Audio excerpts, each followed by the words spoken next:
Good afternoon and welcome to BizTech's ASEAN Midday Market Watch. Our guest today is Stephen Innes, Chief Global Market Strategist at Axie. Steve, as usual, great to have you on the show on this Tuesday. Great, thanks for having me, Brian. Good to see you again. Now, Steve, before we speak to you, let's take a look at how markets in the region are performing right now. We'll start close to home with the SGX. That is at 3,197.69. It's up 0.7%. Bursa Malaysia is at 1,608.32. It's down 0.18%. Across the region, we have the Nikkei, which is pretty much flat at 0.003% up at 29,398.70. The Shanghai Composite is at 3,455.44. It's up 0.59. The Hang Seng is at 28,672.76. It's up 1.18%. Bucking this trend is the ASX 200. It's down 0.77% at 6,747.2. Rounding up, we've got the Kospi up 1.1% at 3,069.39. What's your view on these mixed signals across markets in the region, Steve? It's fine. For all the bumps we've had in the first quarter, and actually in the road around the U.S.-China trade relationships, Asia remains on target here. The year of the ox, just like any other working animal, is pretty sturdy and reliable. And it's going to have occasional stubborn hurdles, but things are going okay. There's nothing really too untowards. I think the biggest risks that we're having around the area is really on the slow vaccine rollouts, and that just plays negatively in the travel sectors. And as we know, a lot of the countries in Asia really depend on travel. Thailand, for instance, Singapore, Malaysia. I mean, the list goes on. Really, they really thrive on tourism and travel, and that's just hurting the view. Whatever. Speaking of Malaysia specifically, here being a price taker of oil, not having the travel sector working is a little bit negative also, because that's really the biggest component that really needs to come to the fore for oil to move much higher, and that's just lagging. So, we can look at each idiosyncratic issue, but generally speaking, risk is still traveling quite comfortably as exports continue to do well. Now, Steve, there's a lot of buzz in the media about the Archegos story from last Friday. Can you, as an expert, unpack the story for our audience? Yeah, first of all, it's not a macro risk. It's a very micro isolated risk that there's a lot of hairfire headlines going around that are really scaring people. But realistically, if you look at the cross-asset contagion, there was absolutely none. You read reports where they say, oh, people are buying the US dollar for safe haven. Say what? How does that work when bond yields are going up? I mean, there's just no correlation on what the headline scares are actually reading and what people are trying to build around it.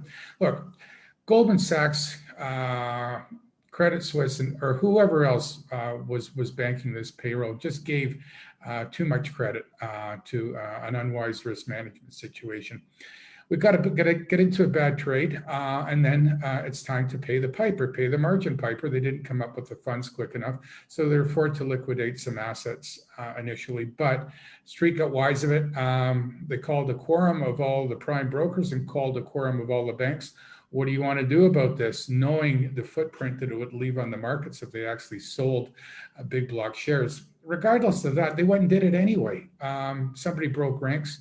One of the banks, I'm not quite sure which one, actually hit the market with a big chunk, probably suspecting Goldman maybe. And that really caused most of the ruckus, because everybody else was just had no option but to follow in suit, because the proverbial cat was out of the bag by that time. But it's a bit of a head scratcher in the sense that prime brokerages have this much power to hit the panic button and cause a massive negative footprint on the market. That doesn't make any sense to me. A couple of weeks ago, we were blaming retail traders for causing a big systematic meltdown. What about these big banks? Don't they have algorithms to manage their risk? I mean, surely they could have weeded these orders out or reduced this risk in a lot more organized fashion. So that's something I think is going to be lingering on for a while. If they can, certainly it was an unprecedented big block trades that we're going through, but why should that change the style of other big block trades that are currently put out on a volume weighted average price? It's all a mess. But at the end of the day, it's not a macro risk, it's a micro risk. A few banks will take a little bit negative beatings.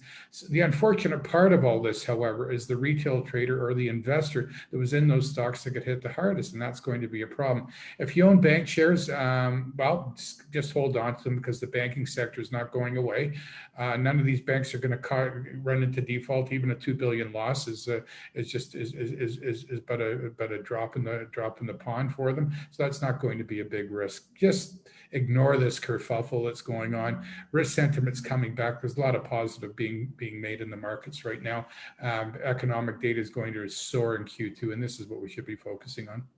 Now, typically, and just so that our audience can understand, what sort of leverage does for these derivatives, there's the likes of Archegos to users? So is it 100 times capital, or it really varies, and I'm not actually privy to what their leverage ratio was.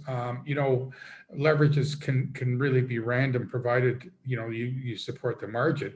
It's really what the margin leverage and what the call to margin leverage is based on what your risk parameters are. That's really what the problem is. So the way the prime broker works is based on margin. So you're allowed a specific limit of, say, ultimate risk of 800 million exposure, just to use that as an example. For that, you would have to pay X amount depending on your risk profile, whether that's based on 80, 90, 100 times leverage.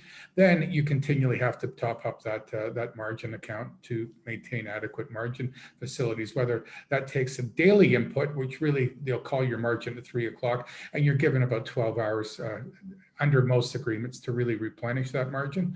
And given the banking systems these days, you can transfer money in a moment's notice. So that shouldn't really be an obstacle for any company that's cash rich, especially companies that are dealing, you would think, that are dealing this size of stocks. Now, what events and data should we be looking out in this Easter week? I'll tell you right now, it's like a huge inflection point for economic data in the markets right now, and I just cannot stress the importance of this week. And we think the non-farm payroll is going to be the major hit point this week. It could be the turning around of the U.S.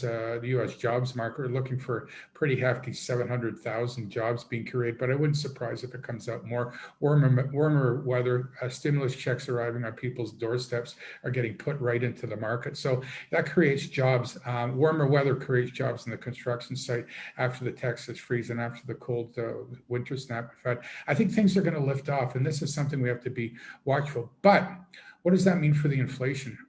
That's the problem. That's a worrying inflection point also. What does that do to yields? Will yields go higher? Will it go high enough to really thwart any momentum in stock markets?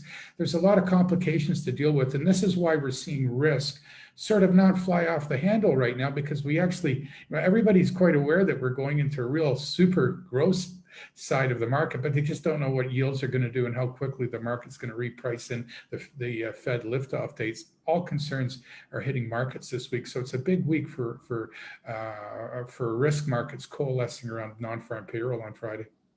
Steve, thank you very much for your insights. Thanks for having me, Brian. Now, we've been speaking to Stephen Ennis, Chief Global Market Strategist at Axie, on BizTech's ASEAN Midday Market Watch. I'm Brian Fernandez. Check out www.biztech.asia for business and technology conversations.